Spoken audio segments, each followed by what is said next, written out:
Hello again, everyone. I'm thrilled to see you back as we continue our journey into the heart of music theory.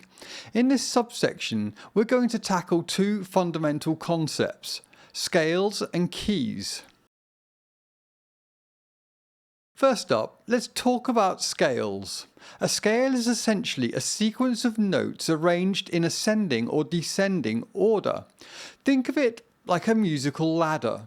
Each step on that ladder is a note, and the way those notes are arranged gives us different kinds of scales. Scales are incredibly important because they serve as the foundation for melodies, chords, and even entire compositions.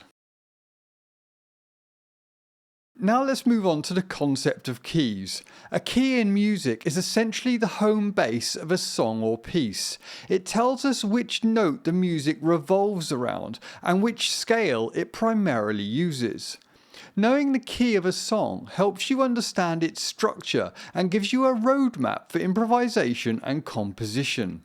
I have included some worksheets for you to download and keep as reference guides on the circle of fifths and intervals. Let's look at the circle of fifths first. I have added some text to it to give you an overview so you do not have to keep referring back to this video when you want to look at it, because it will take a while for you to become familiar with it. Go on, read it through. Don't worry if it does not all make sense yet. We are just on the start of our journey, and this diagram will accompany you all the way.